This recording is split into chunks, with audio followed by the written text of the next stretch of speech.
en estas charlas de convivencia y vamos a hablar sobre distintos tipos de relaciones humanas y vamos a comenzar hablando de la pareja. Y la primera charla la dedicamos a una especie de introducción general sobre lo que significa dar o recibir, de adoptar la Raja Kamoja, como que la Torah me puede obligar a amar, acaso el amor no es algo espontáneo. Y entonces explicamos lo que significaba el amor, lo que significa dar, qué relación hay entre uno y otro. La vez pasada vimos la segunda norma, que era qué hacer cuando alguien me agrede verbalmente, si ignorarlo, si responderlo, cuál es la actitud a tomar. Y hoy vamos a ver la tercera regla que trae este libro, que dice así. Dice que uno tendría que renunciar a sus expectativas no realistas, no reales, irreales. Expectativas irreales respecto a la pareja. Irreales. ¿Qué quiere decir? Que mucha gente se casa a veces con muchas expectativas que no son conscientemente expresadas con respecto al otro. Renunciando a esas expectativas irreales, podremos prevenir frustración y angustia. No podemos esperar que nuestra pareja sea perfecta y tenemos que evitar hacer las comparaciones. Así dice, vamos a partir de esto. ¿Qué quiere decir? Que uno tiene que renunciar a expectativas irreales, que mucha gente acá, los casados, podremos no dar fe de lo que se está diciendo. Uno se casa, bueno, supongo uno sale con una chica o con un muchacho y ve que tiene determinadas cosas que, bueno, que no son las ideales. Entonces uno piensa, bueno, pero cuando nos casemos todo va a ser diferente. O bueno, cuando nos casemos yo lo voy a cambiar, o ella ya va a cambiar, o él ya va a cambiar. Es algo muy común que pase.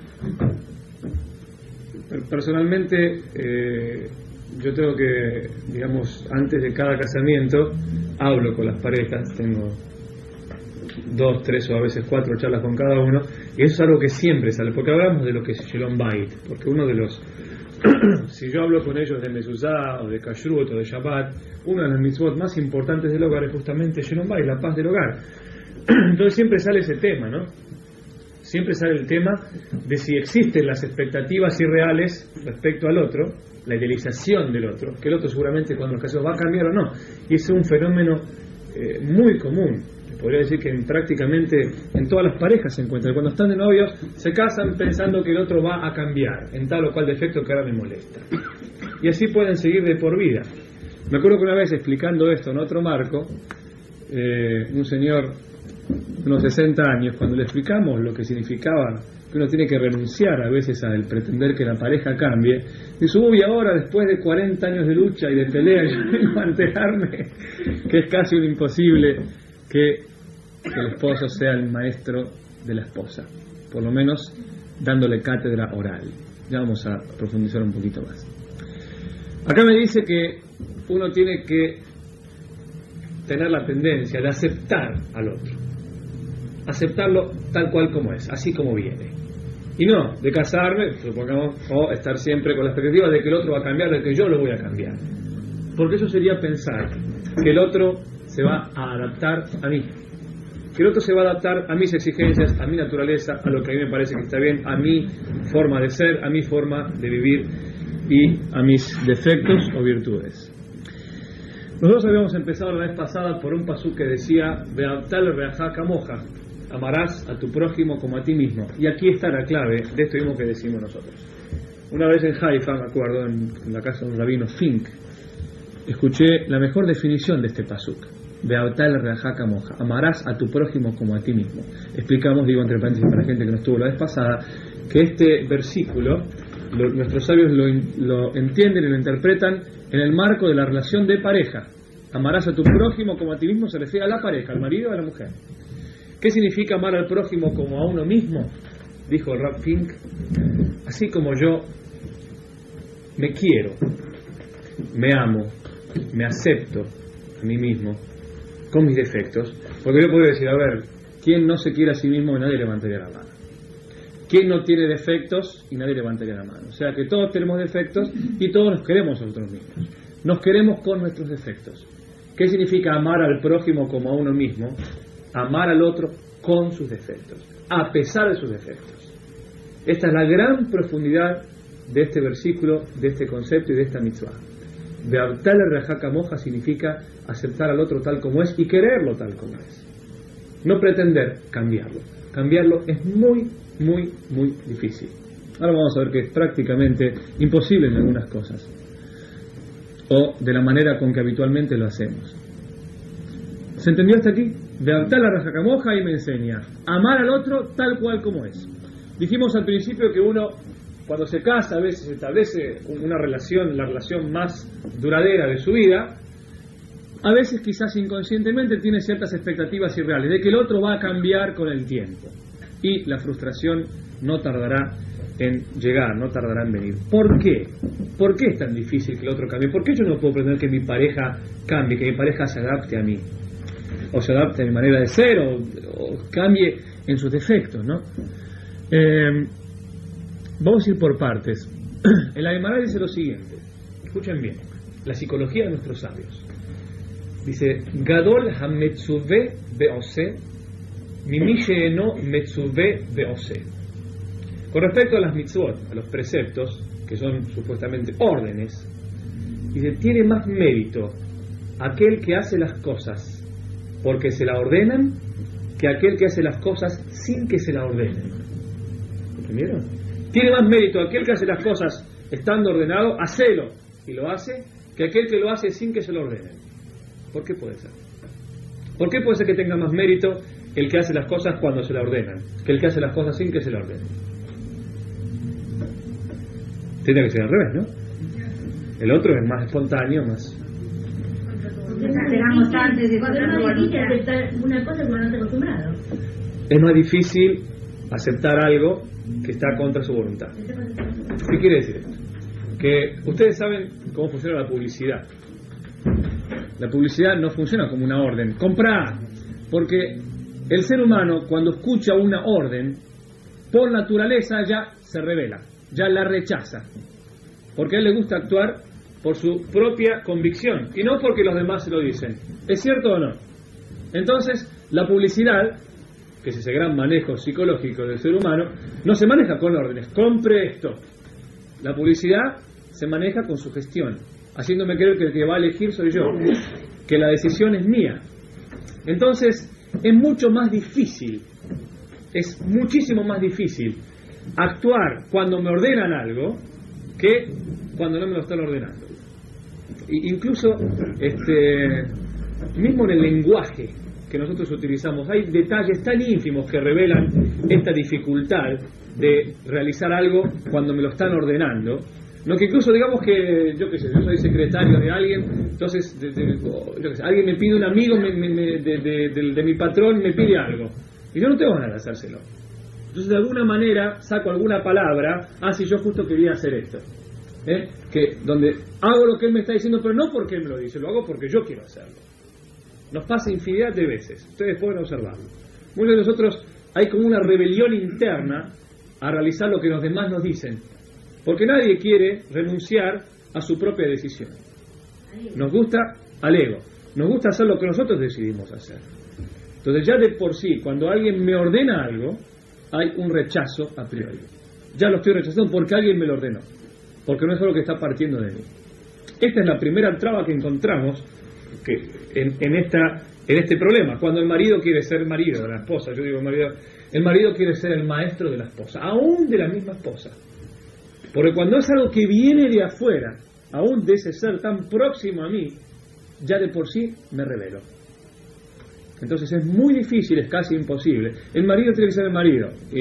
Insisto, por segunda vez, no lo repito más. Marido es lo mismo que decir mujer. Digo marido como una regla general. El marido tiene que ser el cónyuge, tiene que ser el cónyuge. Y no tiene que ser el maestro. Tiene que limitarse a su función de pareja. Y no pretender ser el maestro y enseñar al otro. En primer lugar, como dijimos, porque ya existe un rechazo a priori a aceptar lo que vayan a decir los demás. Explicamos anteriormente lo que significa Be'ahavta l'ra'eja kamoja, amarás a tu prójimo como a ti mismo, aceptar al otro y quererlo tal cual como es, y no quererlo al tnai, no quererlo con condiciones. Si cambiaste quiero y si seguís así no te quiero. ¿A qué nos referimos? Por ejemplo, vamos a dar un ejemplo, ¿no? Digamos que alguien por naturaleza es desordenado.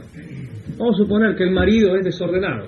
Entonces él ya por naturaleza, yo que se saca el pantalón, lo deja por ahí, viene de la calle, deja el maletín así tirado, o el baño después de que se bañó, o la ducha, etcétera, etcétera, o los platos, etcétera, todas las cosas que pueden haber así por haber. ¿Está bien? Ante eso, la esposa tiene dos posibilidades. O pretender cambiarlo, y cada vez que ella ve algo tirado va y le dice: no te dije que dejes el pantalón colgado en la percha, y no te dije que el lugar de la toalla es ahí en vez de ser así, en vez de ser así. Es una posibilidad. Y otra posibilidad sería aceptarlo tal cual como es. ¿Cuál creen ustedes que es mejor? ¿Y para qué? Aquí tenemos dos cosas.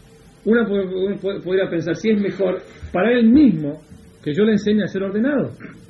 Pero ¿qué pasa? Que la experiencia demuestra, la Torah muchas veces es experiencia in advance, experiencia por adelantado.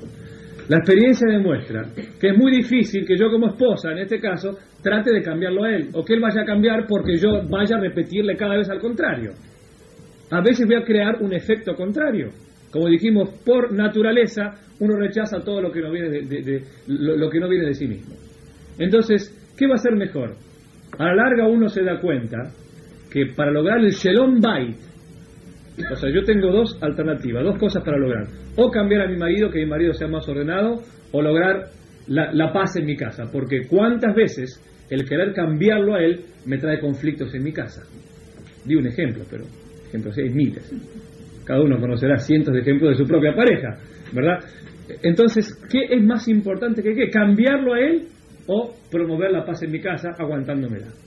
Entonces, bueno, ustedes lo pueden probar también, lo habrán probado, pero según nos enseñan nuestros sabios, que tenían experiencia, también tenían mujeres, tenían maridos, tenían todo, nos dicen: mira, aceptarlo tal cual como es, te va a ser mucho más fácil recogerle el pantalón y colgarlo, poner la toalla en su lugar y sacar eso, que estar discutiendo cada vez, porque no lo vas a cambiar tampoco. No vas a lograr este objetivo de cambiarlo. Es muy difícil cambiarlo. Es muy difícil cambiar a otra persona. Lo difícil que es cambiarse uno mismo, imagínense. No dijimos la vez pasada que la actitud humana por excelencia es el cambio, que yo puedo ser diferente a lo que soy, pero por ser justamente la actitud más humana posible, es la actitud más difícil del ser humano.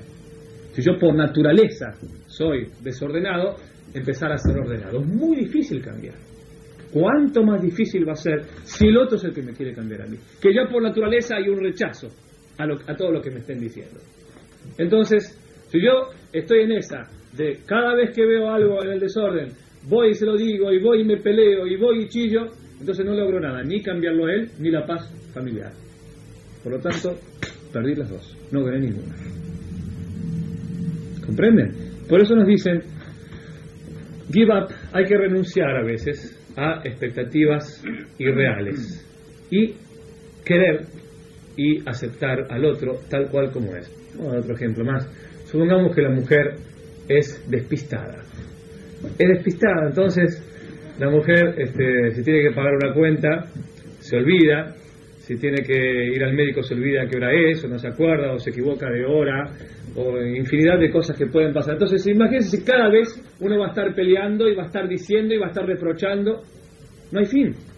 Y tampoco voy a cambiarla. A veces ese ego nuestro nos hace como justificarnos, dejando de decir: sí, pero yo lo hago por el bien de ella, para que ella cambie, para que ella se dé cuenta, para que ella entienda y de una vez se haga responsable, de una vez entienda su responsabilidad. Es imposible.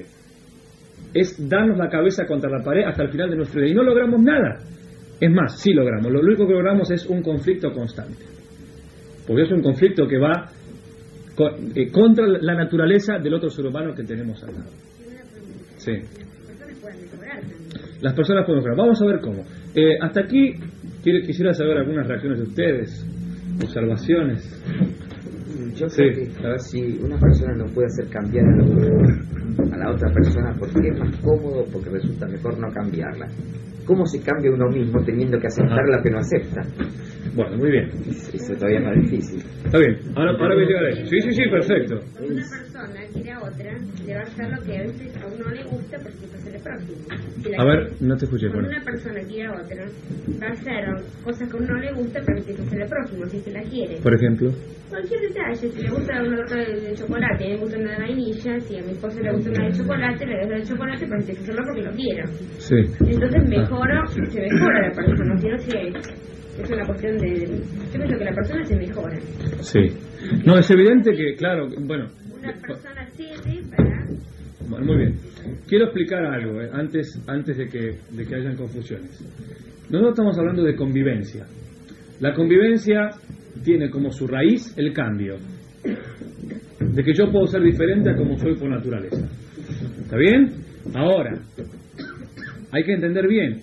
Estoy hablando de mí, de el sujeto, no del otro, del predicado. ¿Está bien?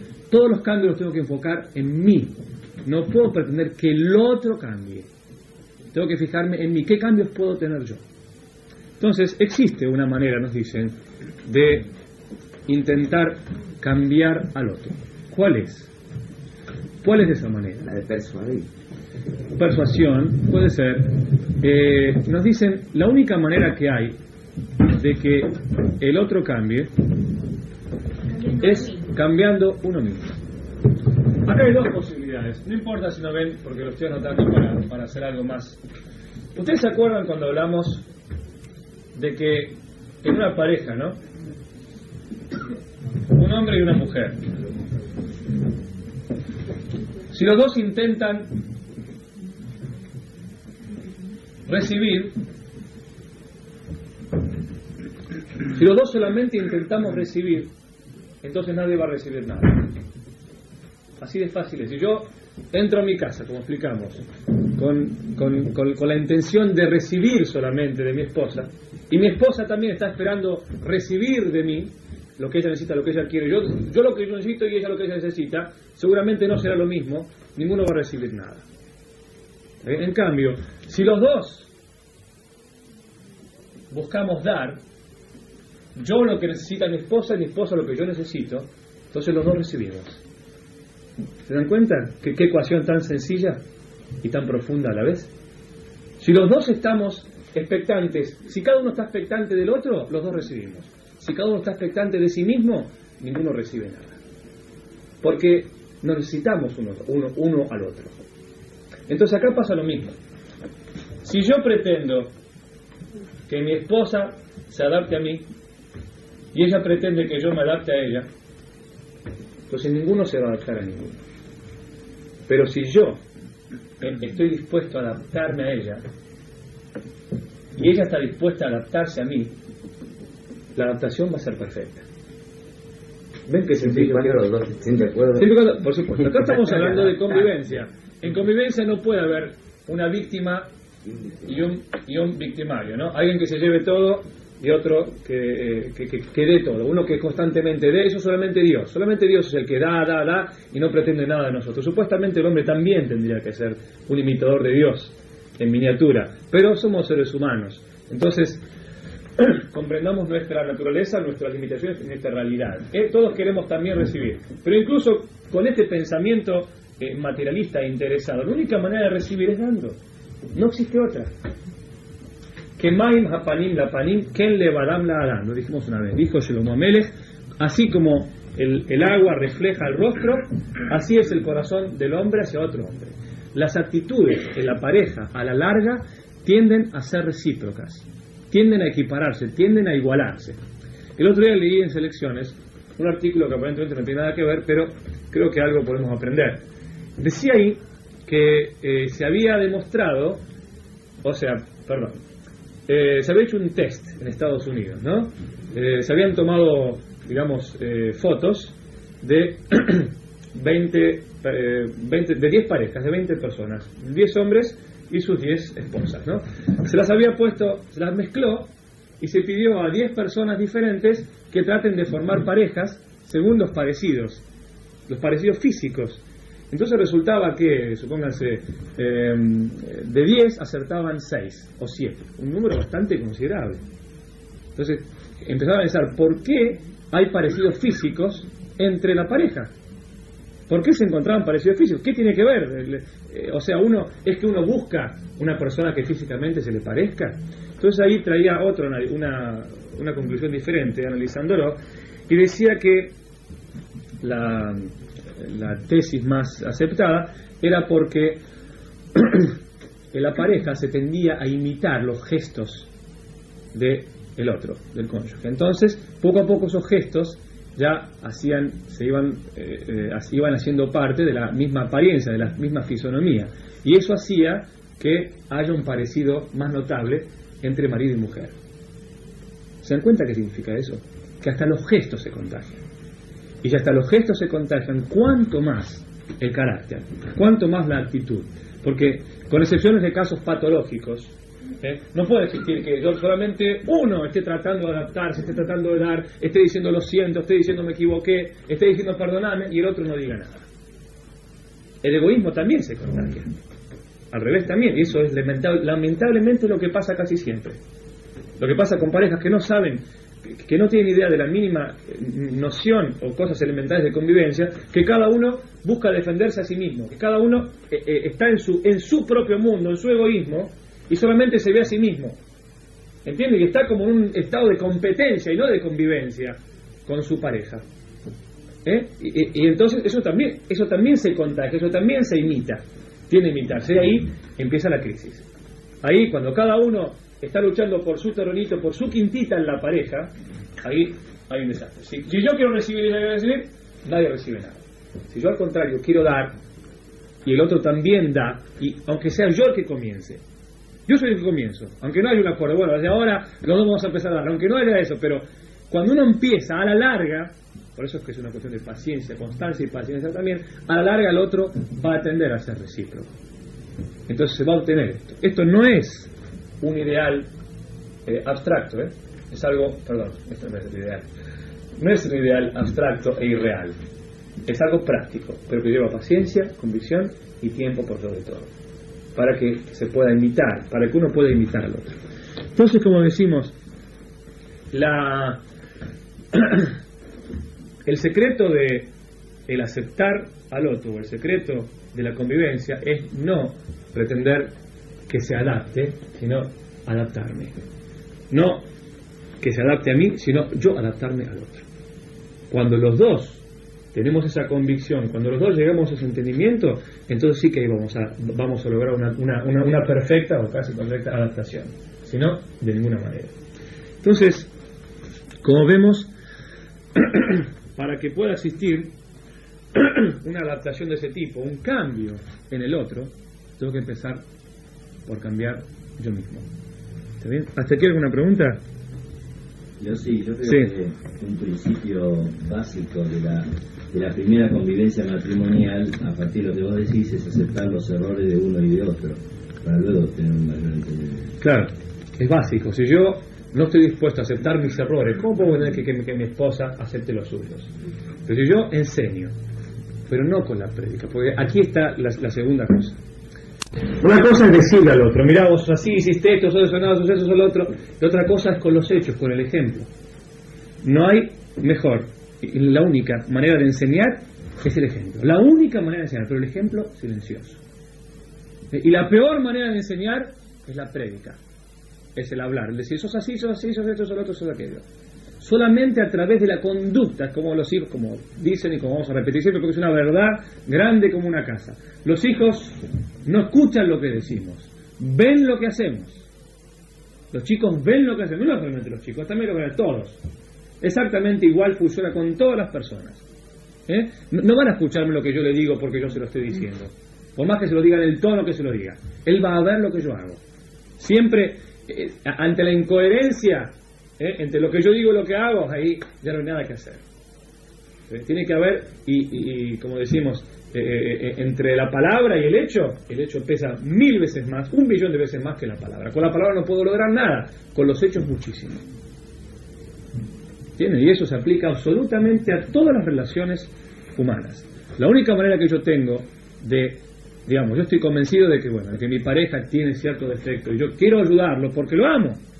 no para por un rédito egoísta demostrarle que yo soy mejor que él, sino porque lo quiero, o porque la quiero demostrarle, quiero ayudarla a cambiar. Lo primero que tengo que hacer es olvidarme de la prédica, de estar predicando, mirá, vos sos así, tenés que hacer esto, tenés que hacer lo otro. Es algo que a veces es más fuerte que nosotros decírselo. Sale, eso es esto, eso es lo otro, mira lo que hiciste, culpar, porque nos sentimos bien nosotros. Nos sentimos bien nosotros culpando al otro. ¿Cuántas veces? Pero por eso tenemos que cambiar nosotros, tratar de aguantarnos el culpar y la crítica de la palabra, y si realmente lo queremos, si realmente queremos que cambie, entonces tratar de hacerlo cambiando nosotros, demostrando nosotros una actitud diferente. Por ejemplo,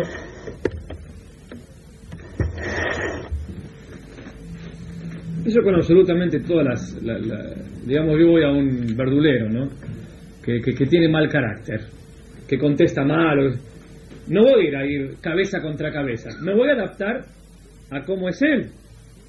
¿Es así o no? Entonces, exactamente igual que lo que yo hago con la gente, como yo puedo cambiar mi manera de ser frente a un verdulero o al revés, o frente a un tipo al cual quiero causar una buena impresión porque quiero que me haga un favor o esto o lo otro, así queda demostrado que yo puedo adaptarme a las circunstancias. Exactamente igual adaptarme, y cuanto más importante es esto, adaptarme con mi pareja a la necesidad que él o ella tiene de mí. ¿Está bien? Entonces, cuando, repito y resumo, cuando los dos estamos buscando que el otro se adapte a nosotros, los dos fracasamos. La pareja empieza a fracasar, la pareja empieza a deteriorarse. Cuando los dos estamos dispuestos a adaptarnos, o cuando uno por lo menos empieza a demostrar que él tiene la disposición para adaptarse al otro, para comprender al otro tal cual como es, para crear al otro tal cual como es, entonces ahí empieza la convivencia, ahí puede empezar la adaptación.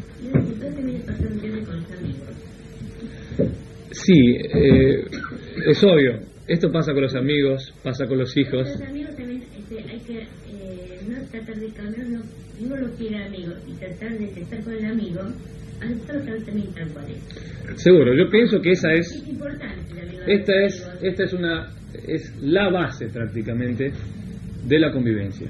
Porque si no, si yo a cada persona no lo voy a querer porque es esto, porque es lo otro, porque es así, porque me cae mal, uno tiene que tener ese amor universal del que habla. La convivencia con la pareja es muy importante con los hijos, o sea, el esposo con los hijos es importante, pero lo que vos estamos hablando hoy también es muy importante con los amigos, porque la vida comunitaria o con los amigos, tenerlos es importante.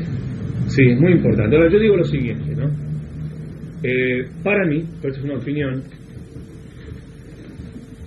se empieza de la pareja. Sí, por supuesto. No, ¿qué quiere decir que se empieza de la pareja? Que el mejor laboratorio para las relaciones humanas es la pareja de uno, porque es la persona con la que más. Ahí no puede haber un engaño eterno, ¿no? Porque ante un amigo puede haber un engaño, un cambio de cara y ya está, por un momento, por una vez a la semana, cuando salimos, cambio de cara y se acabó.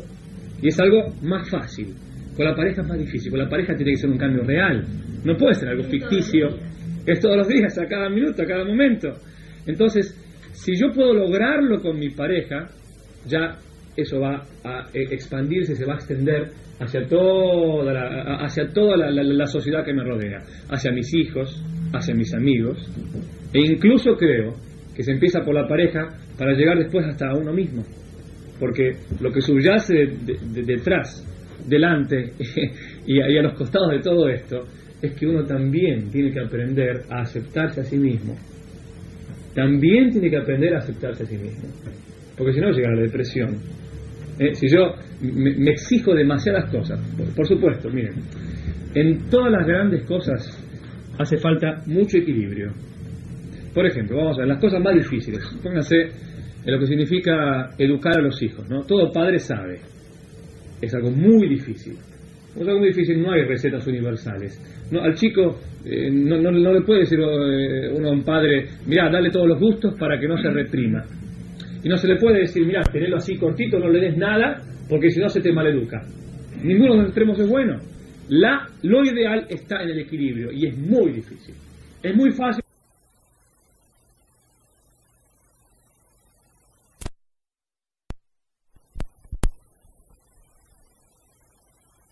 de lo que también es un tipo de comodidad. ¿Está bien? Igual que la otra. Lo difícil, pero lo real, es el equilibrio entre una cosa y la otra. Lo mismo pasa con lo que significa la autoestima y la autocrítica, que son dos cosas que aparentemente para cualquier lado. Si el hombre solamente tiene autoestima y no tiene autocrítica, ya ahí empieza la soberbia. La soberbia que hace caer gobiernos, que hace caer casas, que hace caer de todo. Es el peor enemigo de la convivencia, es la soberbia. Lo definimos una vez, dijimos, ¿cuál es la mejor definición de amor? Lo contrario a amor propio. El peor enemigo de la pareja y de la convivencia es la soberbia. Cuando yo solamente pienso en mí, cuando no tengo autocrítica, cuando mi autoestima es exagerada. Y si solamente tengo autocrítica y no me estimo de mí mismo y no me acepto como soy y no acepto ningún defecto de los que tengo, entonces ahí empieza la depresión. Tampoco puedo creer al otro, porque no me quiero a mí mismo. Entonces acá también se impone que haya un equilibrio, que es muy difícil, tan difícil como cómo educar a los hijos. Es cómo educarse uno mismo, cómo quererse uno mismo. Entonces decía que, a mi entender, todo empieza por la pareja. Es el primer y más difícil laboratorio. Cuando paso esa etapa, vale. No es que uno del día a la noche cambia. Todas estas cosas no son que de noche uno digamos que lo entendió y ya está, ya lo puede aplicar. La aplicación es inmediata, de ninguna manera. En esto intentamos, esto es un norte. El norte jamás se alcanza, pero nos indica un camino. Esto es exactamente igual. Entender lo que significa aceptarlo tal cual como es nos va a costar muchísimo. Se nos va a escapar la crítica, por supuesto que sí. Pero tenemos que entender que este es el camino de la convivencia. En resumen, es mucho más importante aceptarlo tal cual como es para promover la paz familiar, para promover la convivencia, que intentar cambiarlo. Porque intentar cambiarlo voy a destruir o poco a poco esa convivencia o la voy a alterar demasiado y no voy a lograr cambiarlo. La única manera que existe de cambiarlo es cambiando yo primero, es adaptándome. O sugestivamente, o también de una manera muy suspicaz, sugestión, como hace la publicidad. No órdenes directas, como dijimos, Gadola Metsuebe Ose, tiene mucho más mérito el que lo ordena y lo hace. ¿Por qué? Porque existe un rechazo a priori. Tenemos que conocer eso. Que si nosotros ordenamos algo, seguramente vamos a obtener un efecto contrario. Lo que se puede hacer es sugerir. En la sugestión sí, cuando cada uno actúa por sí mismo, cuando la sugestión es un mensaje que me da a mí la posibilidad de decir, lo tomo o lo dejo, pero si lo hago va a ser fruto de mi propia decisión, ahí no hay rechazo. Ahí existe la vialidad. ¿Está bien? Bueno, ahora sí, quiero que hablen ustedes también. Yo dije al principio de la primera clase, no quiero que esto sea un monólogo. Opinen, pueden disentir. Estaba pensando yo en el momento que hablas vos. No nacemos el día anterior que nos casamos o encontramos pareja. O sea, que aunque sea muy importante la relación como pareja, que sea el primer vínculo importante, estamos dentro de una cantidad de tiempo anterior que nos vamos formando de alguna manera, donde hay una predisposición para sí o para no, o para aceptar cosas o para rechazar cosas, o para ser suspicaz o para ser subyacente, o para ser sugestivo. Es decir, venimos con un cúmulo de un montón de cosas atrás. Evidentemente. Lo difícil, es como el huevo y la gallina. En este caso, un buen entendimiento de la pareja haría una buena educación en los hijos. Pero hasta que se llega a entender la pareja, los hijos ya pueden llegar a ser grandes y la enseñanza es mala. Entonces también van a tener problemas los chicos cuando... Sí, es evidentemente, seguro, que es tan ideal. Por supuesto, no, no hablaba en tiempo, de que primero, hasta que uno no tenga la pareja no puede tener hijos o no puede... No, yo hablaba de cómo, fíjate, por supuesto, hasta que uno se casa uno tiene todo, una carga de valores y de defectos y de virtudes, en sí mismo el aceptar o de rechazar al otro. Pero, como dije antes, en la relación de amigos o incluso en la relación de novios uno puede simular, uno puede esto, uno puede el otro, pero ya cuando se convive juntos, la primera convivencia real que tenemos de nosotros mismos, no cuando somos hijos, porque cuando somos otra cosa, es otro ámbito completamente diferente, pero donde la decisión es nuestra, es la pareja. Yo creo que sería más que todo el compartir más importante las cosas. Es decir, como hijo uno comparte la vida en familia, puede que a la noche se vaya, puede que venga más tarde, es decir, comparte, que digamos, en periferia. El momento en que se comparte realmente es cuando uno forma la pareja, diciendo que tiene que ser todo de amigo y compartirlo entero. Sí. El hijo puede no aceptar cosas, el padre puede no aceptar una vida del hijo, pero el marido y la mujer, indudablemente, necesitan compartirla, si no ya no son pareja. Compartir hasta los defectos. Claro. Hasta los errores del otro. Eso es lo que hay que aprender. Miren, muchas veces, ¿cuántas veces pasa? Que la pareja llega a ser como el espejo de uno mismo. Cuando uno se casa, recién se empieza a conocer ciertas cosas que no conocía de sí mismo antes de casarse. ¿Me entienden? Uno no se conoce a sí mismo a veces en circunstancias tan límites o circunstancias tan especiales como cuando convive con otra persona, y ahí se empieza a conocer cómo es él en esa convivencia. Hasta ahora habían ciertas cosas de uno que uno no tuvo la oportunidad de probarlas o de conocerlas realmente como son. ¿Entiendes? Por eso es que es un real laboratorio la pareja. No digo que tiene que ser todo de prueba, pero que es el paso más aleccionador respecto a las relaciones humanas en general. Que la relación humana universal comienza con esa primera relación personal, de hombre más mujer. Antes que lo decían, que pienso yo que una persona cuando impone un gusto a otra persona, impone un gusto, la esposa le impone un gusto, quiere imponerse ante el esposo, es porque realmente se quiere satisfacer ella y es egoísta. Entonces hay mucha gente que se casa y es así, y piensa que le impone cosas al marido, pero no porque ella quiere cambiar al marido, sino porque se quiere satisfacer ella misma, entonces le impone cosas al marido. Y está lleno de esa clase de gente, y no solamente casados, sino con amigos o con cosas, que uno tiene un amigo o lo que sea, un novia, y te imponen cosas, pero no porque quieren que uno las haga, sino porque ellos no lo pueden hacer y quieren imponérselas a uno mismo para que uno cumpla con su deseo. Entonces, sí, y bueno, es el egoísmo, como decíamos antes, el amor propio, que es lo que impide por completo que haya una convivencia. Si uno quiere convivir, si uno se casa con otra persona, o uno quiere vivir en esta sociedad, bien, no quiere decir bien tomando esta sociedad como una vaca lechera, ¿no? No significa sacando el jugo a esta sociedad, eso no significa vivir bien. Vivir con honestidad, vivir como una persona de bien, tiene que aprender a renunciar al egoísmo. Poco a poco, es dificilísimo. Es lo más difícil que hay. Pero tiene que aprender a renunciar al egoísmo. Para renunciar al egoísmo hay que aprender a conocer al otro, aceptar. Por ejemplo, usted no puede aceptar a otra persona antes de que no la conozca. Y qué difícil que es conocer al otro. Conocer realmente cómo es. ¿Sabes qué pasa, Yossi? Cuando lo que vos estás lo que comentamos acá son problemas, digamos, adaptables o adaptables. O que uno se puede adaptar o cambiarse a sí mismo para poder entender al otro, ¿sí? Ahora, cuando los defectos son realmente terribles, digamos, aunque en el caso límite del alcohólico, digamos, o cuando ya el efecto pasa a ser enfermedad. Eso es lo difícil de la convivencia. Bueno, ya no te planteas, está bien, pero lo que pasa es que acá hay, está bien, está perfecto. Ahora hay varios subtemas en eso, ¿no? Porque jugador. Está bien,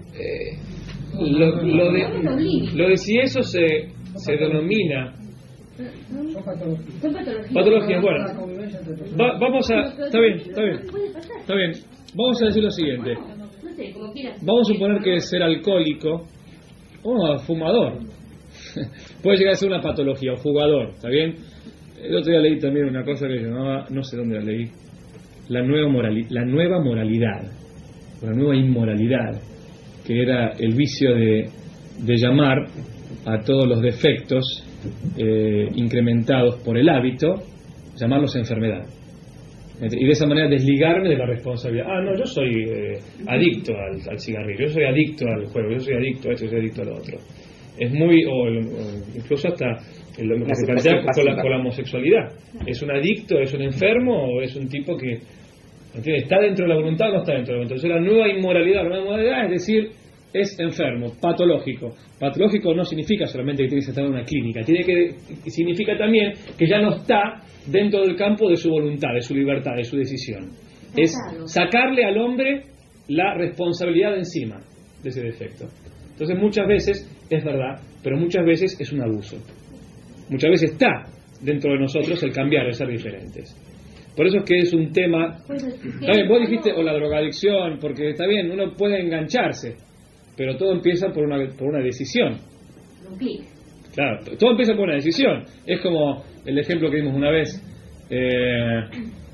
con respecto a esto, ¿no? Supóngase, si uno, por ejemplo, uno que estuvo bajo efectos del alcohol y violó a una mujer o mató a otro individuo, ¿eso puede ser excusable? Que está bajo efectos del alcohol. En muchas cortes de Estados Unidos es una, ¿cómo se dice? Un atenuante. Es un atenuante, o a veces puede ser un justificativo para bajar, pero muchísimo la pena, ¿no? Pero un gran atenuante. Una vez lo consultamos, vimos esto según la legislación judía. El que se emborracha y mata a una persona o viola a una mujer bajo los efectos del alcohol, ¿qué es? Entonces dio un ejemplo muy bueno. Dice, yo por ejemplo voy a un juez después de haber atropellado a una señora, ¿no? Con mi coche. Le digo, señor juez, pero ¿cómo usted pretende que yo pare estando a 3 metros de la señora si iba a 140 kilómetros por hora? ¿Es cierto o no es cierto? Yo no podía parar. Es imposible que yo pare estando a 140 kilómetros por hora a 3 metros. ¿Qué va a decir el juez? Es culpable.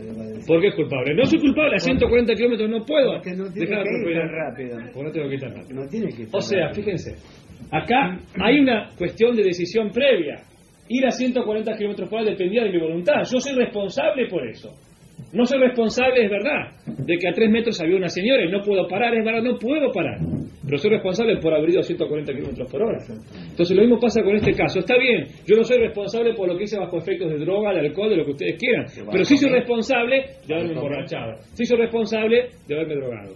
Entonces es muy delicado el asunto de enfermedad o no enfermedad. Lo toqué como... Está bien, por eso digo que hay muchos temas muy interesantes también, ¿no? Si hasta dónde es algo patológico y hasta dónde es algo que depende de la voluntad de uno. Pero yo rescato algo también interesante de acá. Fíjense, situaciones límites. Está bien, yo trato de adaptarme, pero no puedo, va contra mi naturaleza, sus defectos son demasiado grandes, su egoísmo es demasiado, etcétera, etcétera, etcétera. Entonces, nosotros los judíos, por decirlo así, creemos en el divorcio. El divorcio está aceptado por el judaísmo, está en la Torá, en la misma Biblia que los cristianos aceptan, ahí dice que se puede uno divorciar. El Hatab, la Sefer Keritut, etcétera, etcétera. Ahora, ¿por qué es importante el divorcio? No solamente porque de hecho es posible que dos personas no puedan lograr la convivencia. Es posible, no es acá no es que se nos condena a estar pegados aunque no nos podamos pegar. No, es posible hacerlo. Está bien, por supuesto que uno debe intentar, debe adaptarse, pero en situación límite el divorcio está permitido. Es una tragedia, nadie lo niega. Por ejemplo, una de las características del divorcio es que lleva mucho tiempo. El trámite del divorcio es un trámite el que más tiempo lleva, pues lleva 1 año. Porque a propósito, para que nadie tome la decisión así de día de noche lo pueda hacer, sino que sea algo muy pensado, que uno tenga tiempo a pensarlo bien, a arrepentirse. Pero el hecho de que esto existe, el hecho de que exista la posibilidad del divorcio, nos abre una gran puerta. No hay peor que quedarse en el medio, que decir, ya está, estoy encerrado, no tengo nada que hacer, lo acepto o lo acepto, pero porque no puedo divorciarme. La otra vez me dice así, me dice, mira, vos adaptate, no se puedes adaptar, no te adaptes, pero no te quedes en el medio, entre no adaptarme y toda mi vida estar amargado y amargando a la otra persona.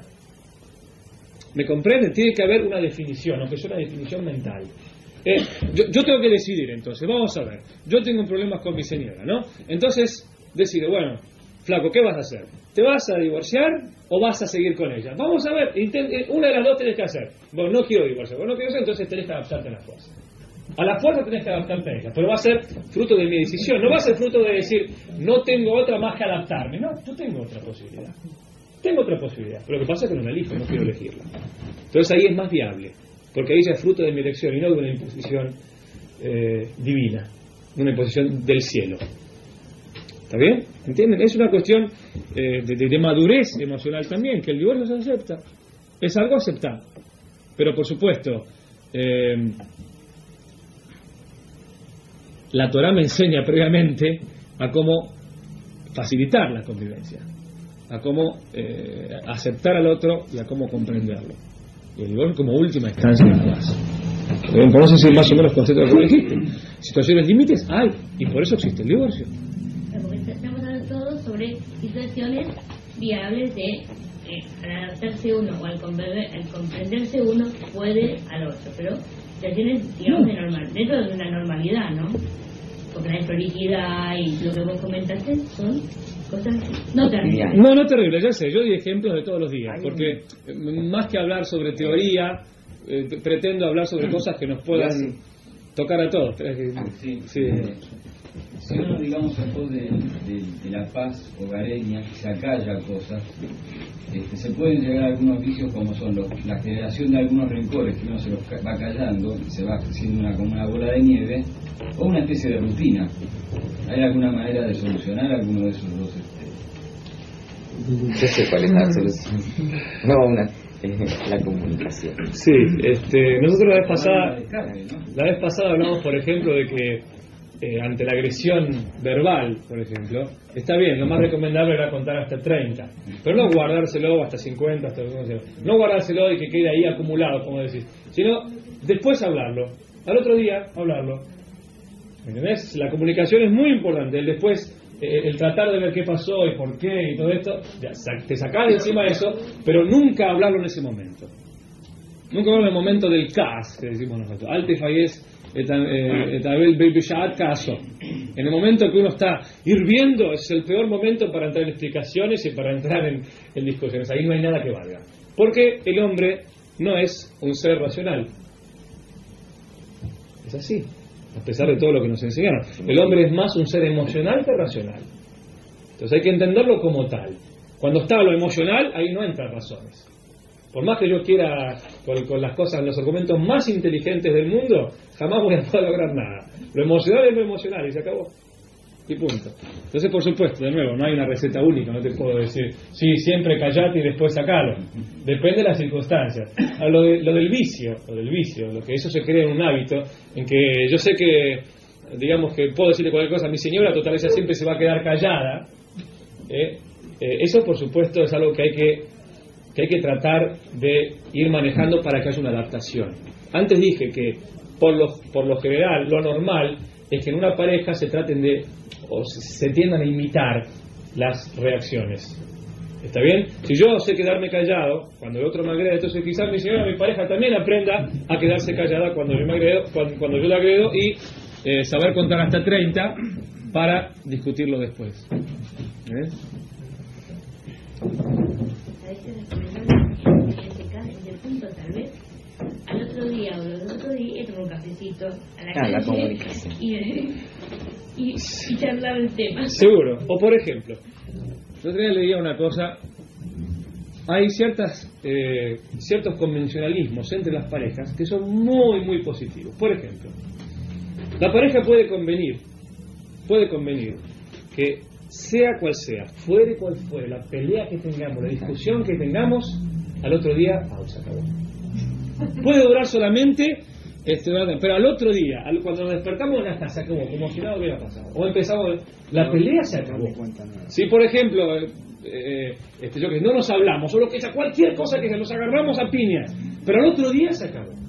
Sea lo que sea. Entonces los dos juro a partir de este momento que cualquier pelea que tenga, son cosas que los dos convenimos. Es muy positivo. ¿Por qué? ¿Por qué te doy este ejemplo? Porque a veces es cuestión de tiempo. ¿Entendés? Cuando uno está engranado al lado, como en el momento mismo, es imposible convencer al otro, de entrar en razones con el otro. Hay que esperar cierto tiempo. Si los dos podemos convenir también en que nuestra bronca, o todo lo que tenemos en contra, nuestra furia, tenga un tope, tenga un límite, habremos logrado mucho. Porque por lo general el problema es cuando se van acumulando las cosas. Pero el otro no va a colgar los pantalones, o sea que vamos a seguir generando la bueno, por eso dije que es más fácil aceptar. Si una mujer, por ejemplo, no, son ejemplos teóricos.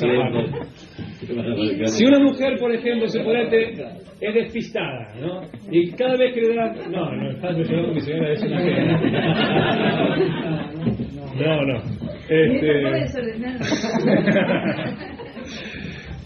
Si es despistada, ¿no? Y cada vez que no hace algo que le dije que sabe por teléfono, cada esto, voy a estar entrando en conflictos con ella. Va a ser mucho más fácil que yo tome todas las cuentas, que yo tome todos los llamados telefónicos, que yo tome todas las responsabilidades que haga. Va a ser mucho más fácil.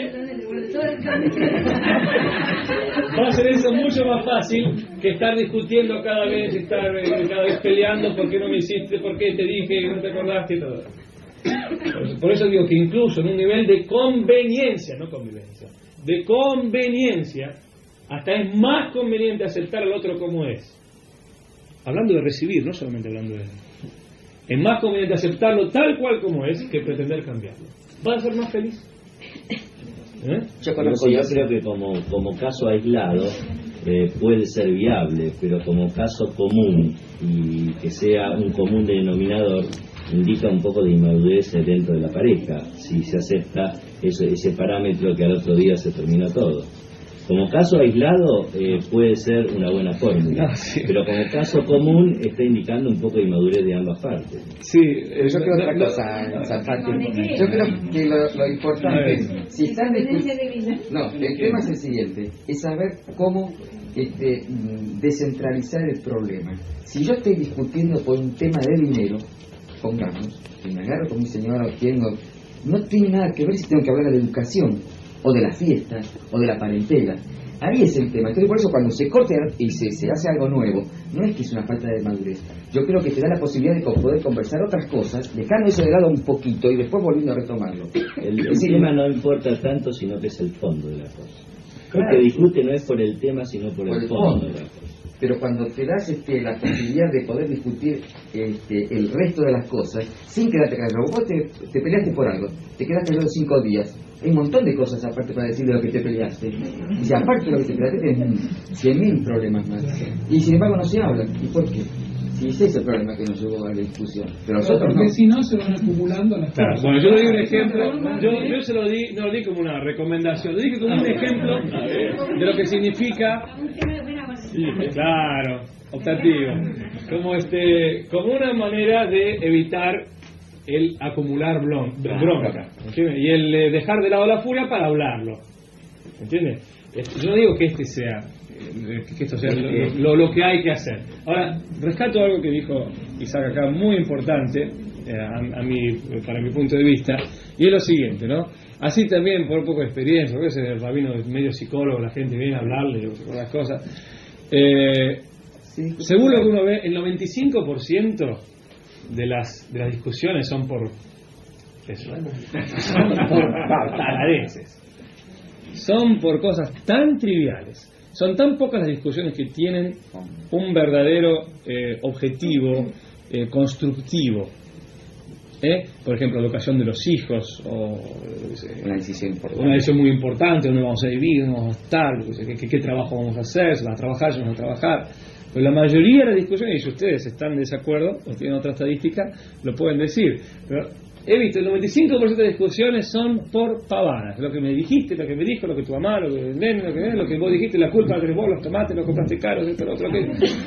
O sea, son trivialidades. Por eso es que esas cosas sería tan importante directamente obviarlas y hacer. Yo el otro día me olvidé de decir algo, ¿no? Que una de las claves de la convivencia, que tiene que ver con lo que dijimos la vez pasada, y un poquito con esto también, es lo siguiente.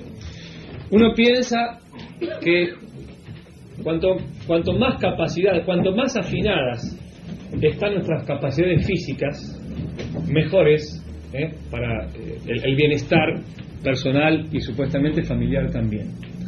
Pero a veces es al revés. Cuanto más discapacitados somos, a veces es mejor. O sea, uno puede pensar, cuanto yo mejor sé hablar, mejor voy a convivir, pero es al revés. Cuanto más sé callar, mejor puedo convivir. Uno a veces piensa que cuanto mejor sé escuchar, cuanto más sordo soy, a veces puede ser mejor. Uno a veces piensa que cuanto mejor puedo ver, es al revés. Cuanto menos puedo ver. Uno tiene que aprender a ser un poco discapacitado. Hasta ser más tonto es más útil para la convivencia que ser más vivo. El que tiene que convivir tiene que aceptar ciertas discapacitaciones de sí mismo, tiene que tratar de incluso hasta de promoverlas. Yo no quiero decir, ojo, no se me entienda mal, porque Si no van a interpretar cualquier cosa. De nuevo, hace falta un equilibrio, pero no quiere decir que uno tenga que callarse todo, no escuchar nada, no mirar nada y no entender nada. No significa eso, pero sí significa que sepamos utilizar en determinados momentos muy importantes nuestra incapacidad para oír, nuestra incapacidad para hablar, nuestra incapacidad para mirar y nuestra incapacidad para entender. Esas incapacidades, cuando las podamos manejar, son tan o más importantes que la capacidad de hablar, de escuchar, de ver y de entender. Y empiecen a probarlo y vamos a ver si da resultado. Bueno, yo conozco una anécdota chiquitita, es risueña.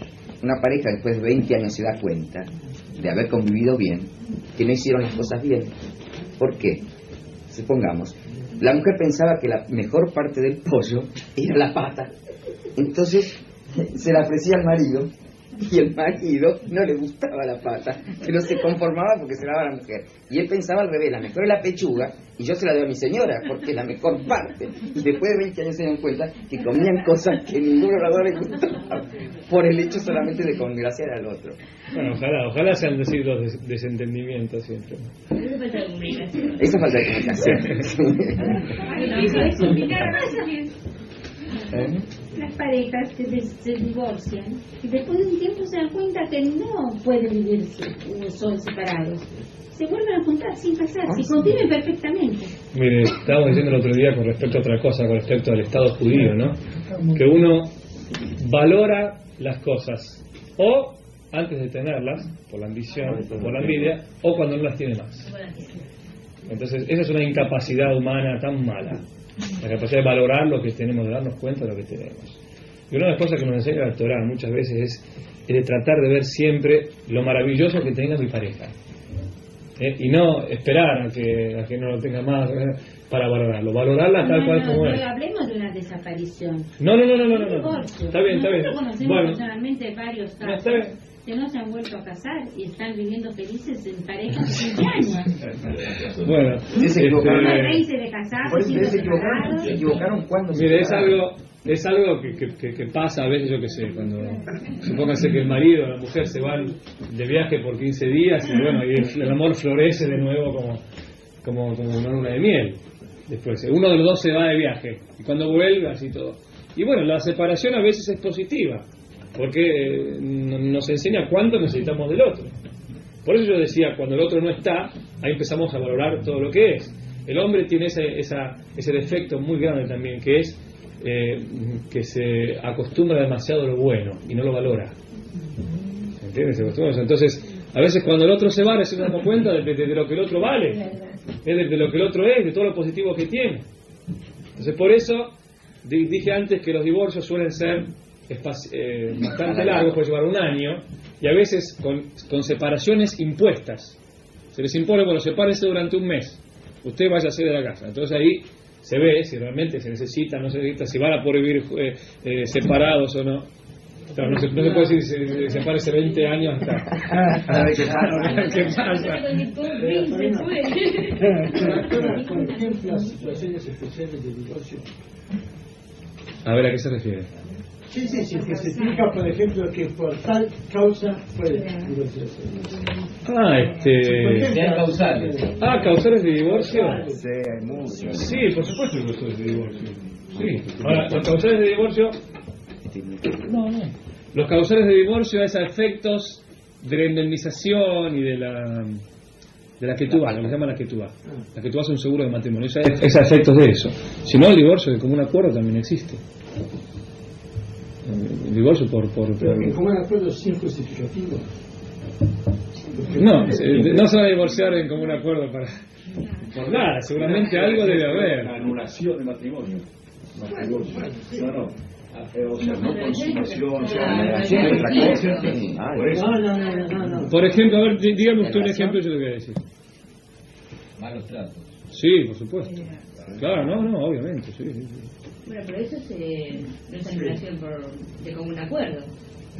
No, de común acuerdo, si uno de los dos ya está de común acuerdo de que no quiere seguir en la pareja, no hay mucho que hablar. Si uno y bueno, ¿cómo?